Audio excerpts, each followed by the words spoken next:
Hi, welcome to Adoption Now, your adoption show. I'm April Fallon. Enjoy this episode.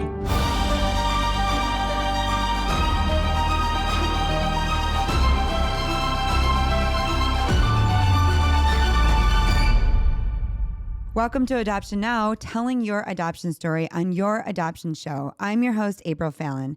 If you're new to Adoption Now, we are a nonprofit. Thank you for your donations. We tell stories from the perspective of the adoptee, birth parents, and adoptive parents. My husband Noah and I have 4 children through adoption, and if you're a longtime listener, you know we have been through it. Our adoption journey was definitely challenging financially, emotionally, and even in some cases physically. And I'll just let you know, the process is not for the faint of heart.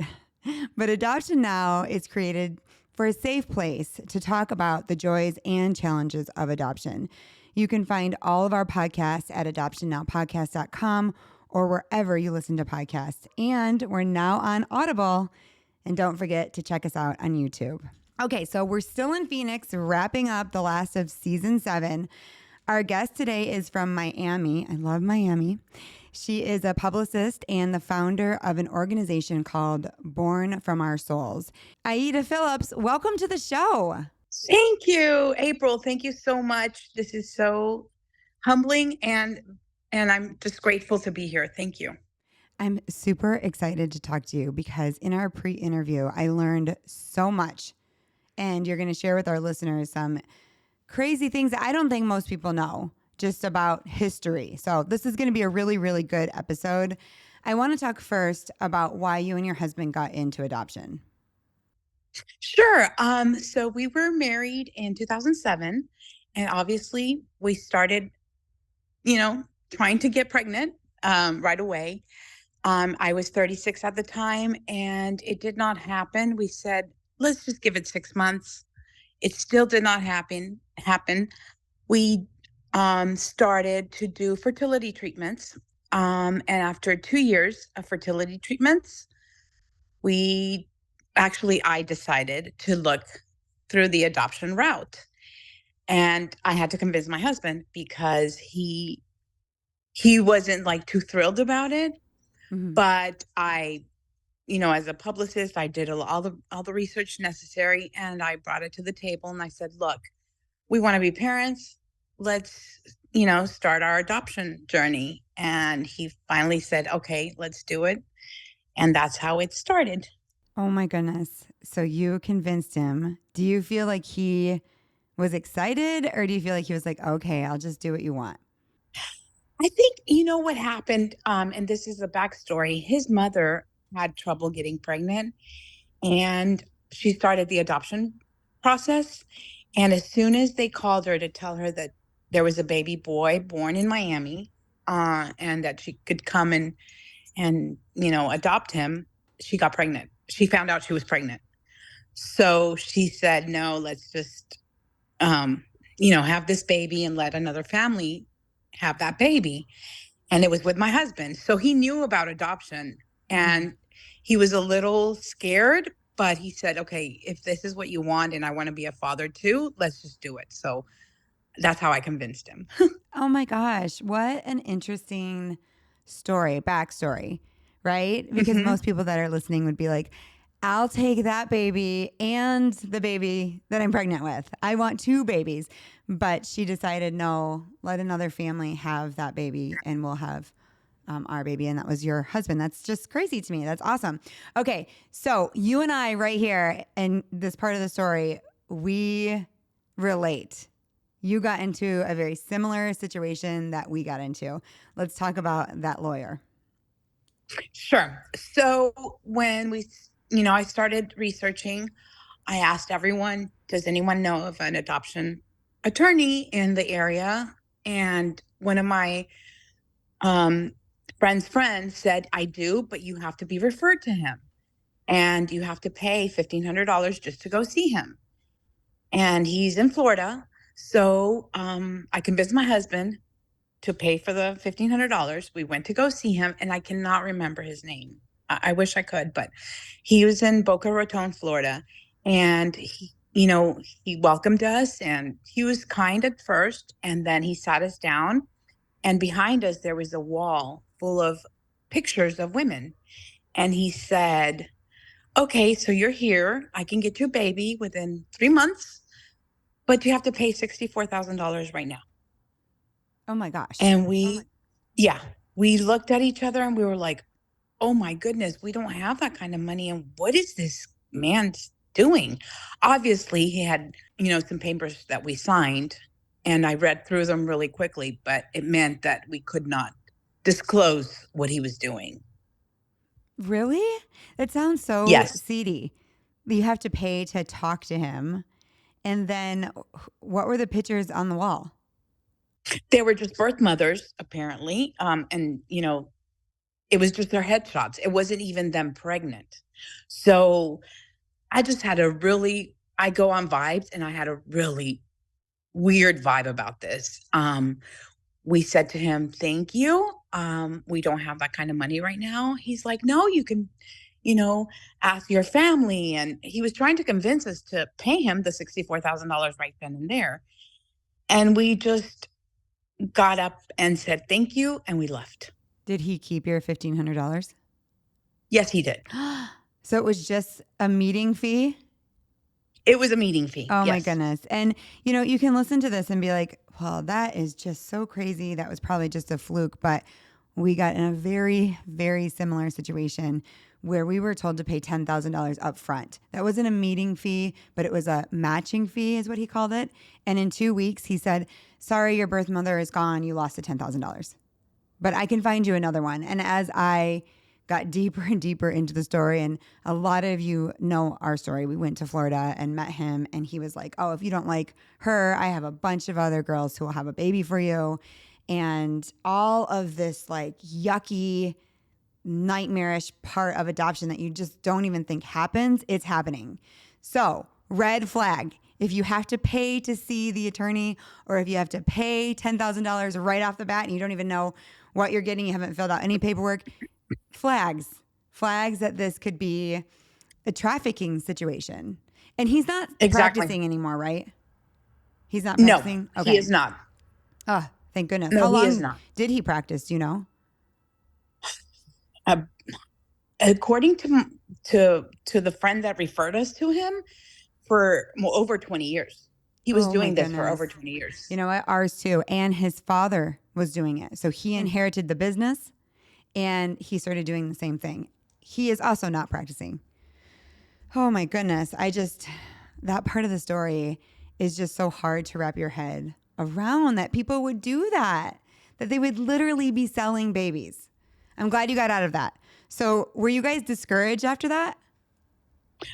We were devastated, and we were like, this is what adoption is? Forget it. I mean, this is crazy. And so I'm originally from Mexico City. And by the way, this is my first podcast in English. So I'm really excited. Oh, it I always do these is? in Spanish. Oh my Yes. gosh, that's awesome.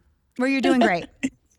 Thank you. Thank you. Thank you. So I'm originally from Mexico City. So I, contacted several friends and family members that live in Mexico City to see if we can adopt through Mexico City, but their laws are really crazy too. It's really hard to adopt in Mexico if you live in the United States, because you have to live there for 3 years at least with a baby, because they check to see if the baby is okay.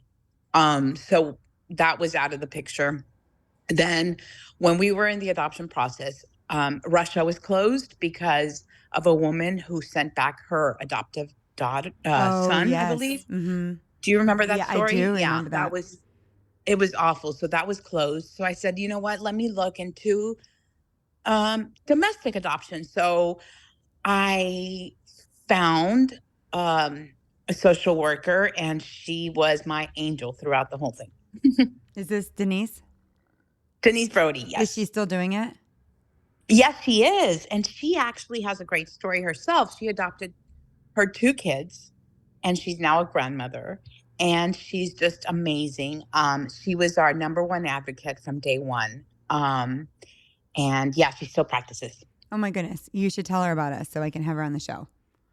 Absolutely. I would love to. I love when you meet somebody who is in it for the right reasons.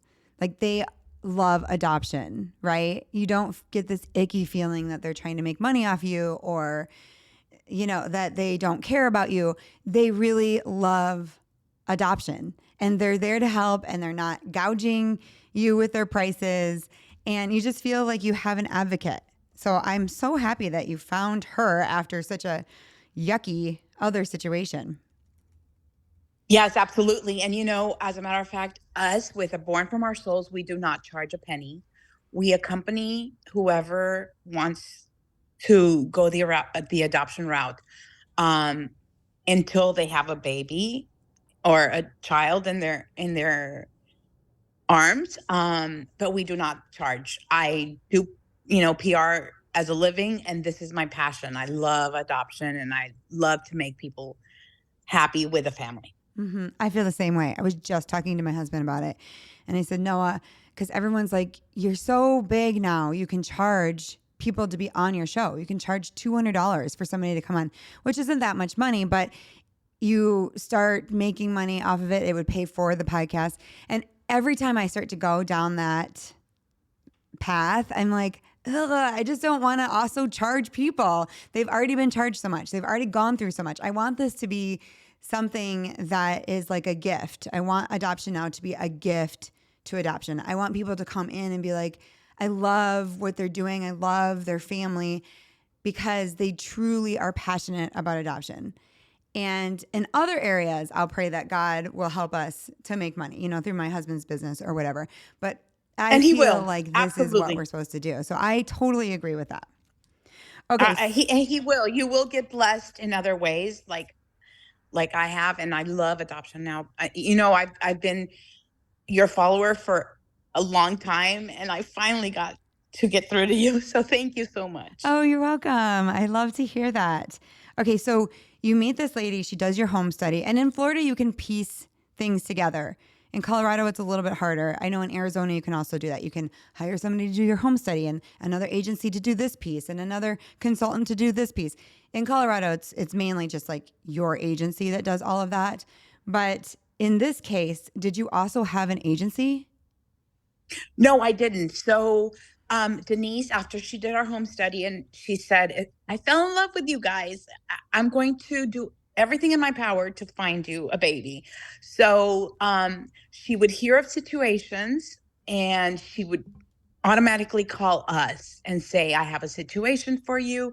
There's this woman who is about to have a baby. You have to go through an adoption agency that she worked with. So that one fell through. That was our first fall um, for adoption, and we were devastated again, but never lost hope. Never lost hope. So she would, every time she would have a situation, she would call us, and in all, we had four failed adoptions. Oh my goodness. Why?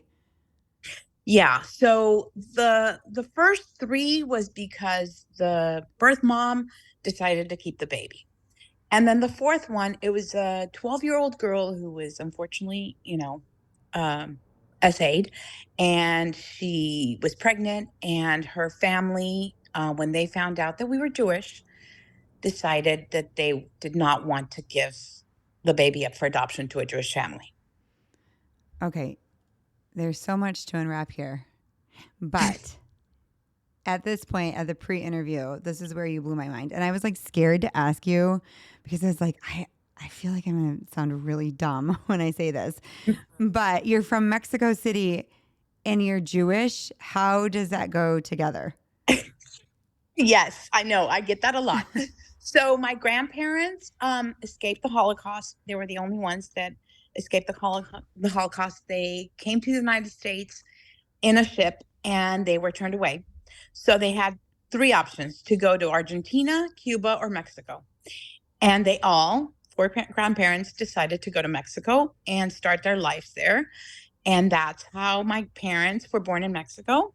And I was born in Mexico. And there's 60,000 Jews in Mexico at this time. I cannot even believe that. And everybody that I have told since you and I have talked, they did not know. They're like, what? I'm like, I know. They live in Mexico City. And I just think that that's such an interesting part of history. We only talk about the ones that came over here, right? That survived and came over here, not the ones that couldn't get in. Where did they go?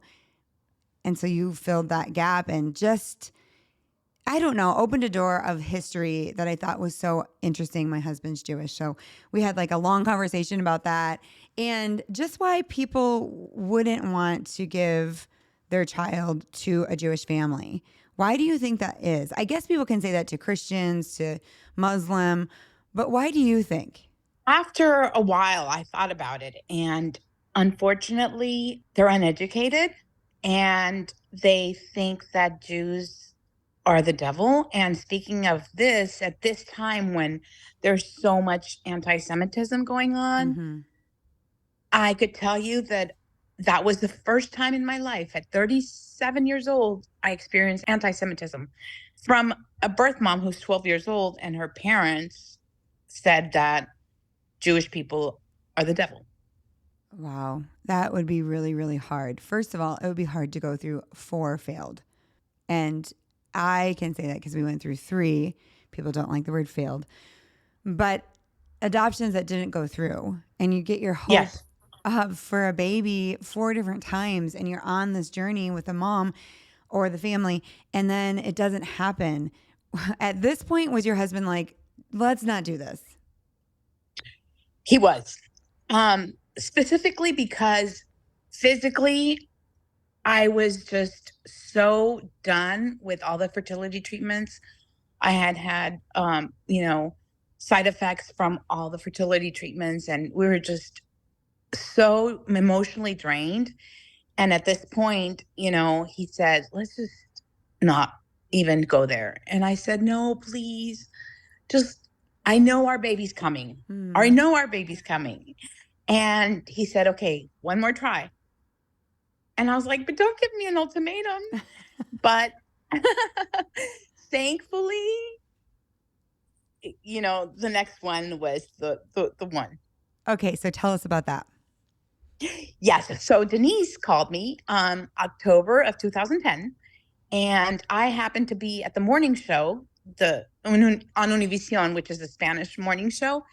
And I get a call, and I had to run out. And Denise says, Aida, I have a situation for you, and I have a good feeling about this. And I just started getting butterflies. I don't know how to begin to explain to you how excited I was, but at the same time, I was like, no, don't get excited. And she said, can you be in Fort Lauderdale by 12:30 p.m.? And I said, absolutely. And she said, bring Stanley. And I said, yes, of course. So Stanley, my husband, I called him and I said, you need to leave work and you need to meet me, at this attorney's office by 12:30 or whatever. So we get there, and Denise had told us that, this wonderful attorney was going to greet us there. Her name is Marianne. And she welcomed us in. And then all of a sudden she said, okay, the birth parents are here. Both birth parents are here. Please sit in my office and wait until they come in. When they came in, oh my God, I can't even begin to tell you. I was so nervous because this is the first time in our journey that we had met a birth mom, let alone birth parents. So we sat down, and the first thing I said was, so nice to meet you. Thank you for allowing us to meet you. We need to tell you that we're Jewish. I Hmm. have to bring it out there. And she was like, oh, that's wonderful. That's no problem. That's great. So we got to talk to them for about an hour, and they both looked at each other and said, we made a decision. And the attorney said, no, don't say anything. Let's come outside, talk it over, because we were the 5th couple they saw Wow. in a span of a week or something like that. And when they came back in, they said, we choose you to be the parents of this baby, and we're so happy. And oh my goodness. Stanley and I just started to cry. I mean, just thinking about it, I want to cry because it was so unbelievably emotional, as you can imagine, and as Mm-hmm. you felt it too. Um, and we walked away, with this wonderful gift. And of course, not knowing if they were going to say yes at the end or not, because, in Florida, they have 48 hours to Change your mind. sign off. Mm-hmm. Yeah. But thankfully, this was October and our baby was born in March. Oh, you walked many months with them.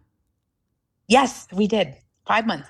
Did you go to appointments or what was the communication like? So the communication, they wanted a closed adoption, and so did we. So everything was through the attorney, through Marianne. And but obviously we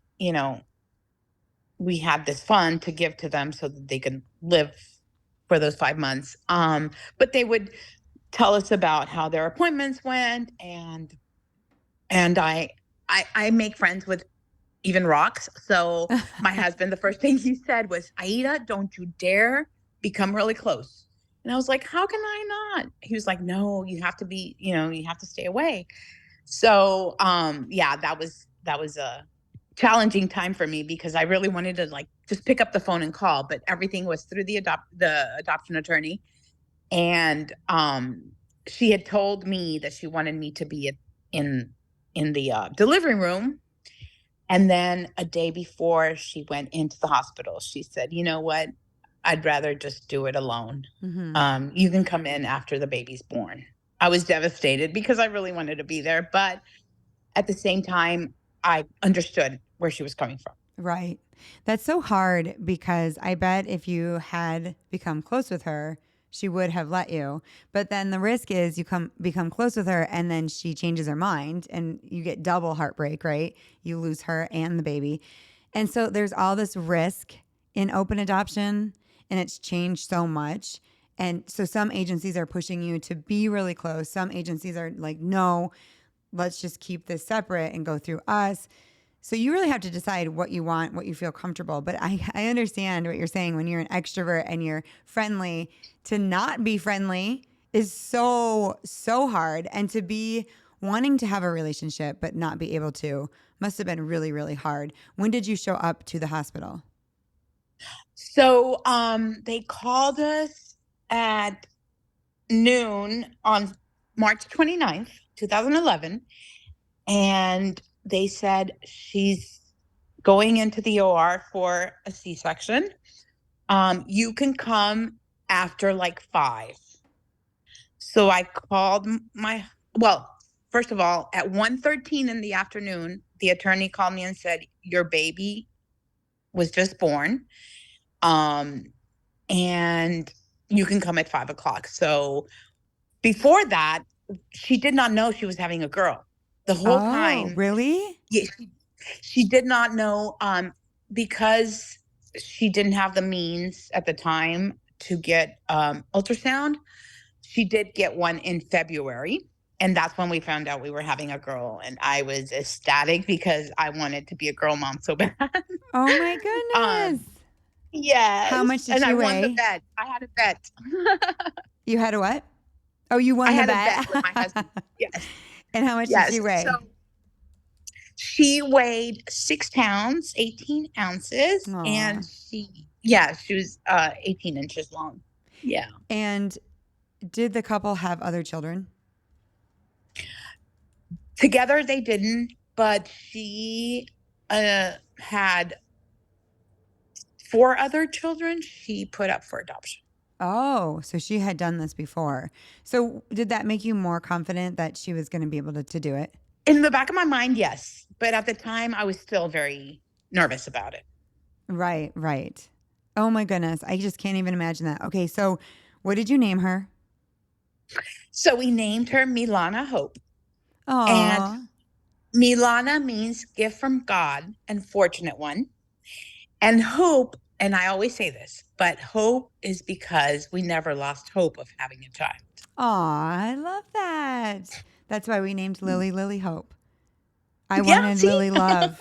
And then it Oh, was so much and it was like Lily Hope. And I'll tell you, and you can probably attest to this as well. It brings so much hope. She's such a hopeful kid. She's always positive. She's always like, "Let's try this again, mom," or "Let's do this, guys." She's so hopeful. It's true to her name. Is that how your it's true daughter to is? her name. Yes. Absolutely. Milana's the same way. Milana's the same way, and she definitely is a gift to all of us. I love that story so much. And you stopped then, right? You only have one. Yes. So after the birth parents, they actually, when I went to go meet Milana, it was just the birth mom, the attorney, and myself. And we did a video of her handing her to me. So we have that for her to see whenever she wants. She hasn't wanted to see it as of yet. But when I met her, it was the best thing ever. And then 3 months later, you're supposed to send Mm-hmm. Pictures. um, pictures Mm-hmm. exactly to the birth parents. Well, they came back to us without being opened. Well, they came back to the attorney without being open. We didn't have any communication. But the attorney told us that she was pregnant again Oh. 3 months later. And I said, "Oh my God, I will do anything to be able to adopt that baby Mm-hmm. if she's willing." Well, about a week or so later, they disappeared from the face of the earth. No one knows anything about them. Really? Yeah. So you never knew what happened to the baby. You haven't found them on like Facebook or anything? Believe me, I looked everywhere and I have not found them anywhere. I believe, and I don't know if I'm crazy, but I think that they were put, in my path Mm-hmm. so that I can become a mom. And they were my angels in this lifetime. And they disappeared. Wow. And does Milana ask you about her parents? Mm, okay, when she was younger, she was like 2 or 3. She said, "I really want a brother or a sister." And then she said, "No, I really want a sister." And we were just, I was 40 when she was born. So it was really difficult. And we really didn't want to go through the whole adoption process again. It was just really hard on us, as you can imagine. Mm-hmm. And so we decided just to keep her. But we did tell her at 5 years old, a therapist that talks about adoption and stuff said, "Tell her at 5 years old, that she's adopted and she has siblings." I always told her she was adopted since day one. Like I would sing to her when she was a baby, saying that she was born from my soul and that I did not have her in my tummy. And at 5 years old, we sat her down and said, "Milana, you're adopted." And she said, "Yes, I know. And I'm very proud of it because Oh, you chose me." And I said, "No, you chose us. yeah. Before you were born, you chose us." And she said, "That's a really interesting analogy, mommy, but okay." She's really wise beyond her years, at 5 years old. She said, "Oh, so I have siblings." And I said, "Yeah, you have 4 or 5 other siblings, but we don't know where they're at." And she said, "Well, when I'm old enough, maybe I'll look for them." So she never asked about her birth parents until maybe when she was 10. She said, "I know you have pictures of my birth parents. May I please see them?" And she saw them. She looked at them. She said, "Oh, that makes sense." And she said, "Okay, I don't want to hear anything else about them. You're my Really? parents." Aw. Yeah. Yeah. I know every child processes it so different. Like one child that I have asks me all the time a million questions, and then the other ones don't say anything. And I think it's much harder with a closed adoption because I don't really have the answers, right? I have like a little bit of the story where the other ones, when they ask me a question, I'm like, oh, well, let's just call up your birth mom and we'll ask her. We can get those answers right now. And so AJ is more of a mystery. And I can see sometimes he's kind of formulating a story in his own mind or thinking about his sibling. And I think that is hard for him at times. But he also always wants me to know. And I don't even feel like he needs to tell me this, but he always wants me to know, I love you. You're my mom. I love you. You're my mom. So I'm going to ask you questions, but I love you. Don't worry. And I mean, I'm in this all the time. So I'm like, don't worry. I'm not worried. You can ask me anything. But I just think that there are some kids that are so attached to you that they worry about you too. And it's like Yes. extra worrying. I'm like, you don't have to worry about me. I'm good. I'm secure. I'm good. I know you love me. And we can go anywhere in the conversation. And then there are some kids in my family, I try to like talk to them in weird opportunities. And if you've heard my podcast, you know I say it like in the middle of dinner and like no one's talking about it. I'm like, hey, you want to talk about your birth parents? And they're like, while I'm eating this broccoli? And I'm like, yeah. And then they're like, no. And I'm like, oh, okay. But I want them to know like the conversation is open. But Exactly. a lot of kids Yes. just don't want to go there. And April, let me tell you, it's just so important.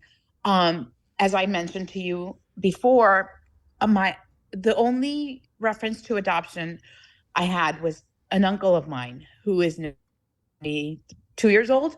He found out he was adopted at 40 years old when his mom was dying.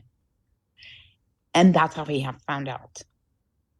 Oh my gosh, yeah. It just mind-boggling. And obviously, I'm so into adoption and I know that how important it is.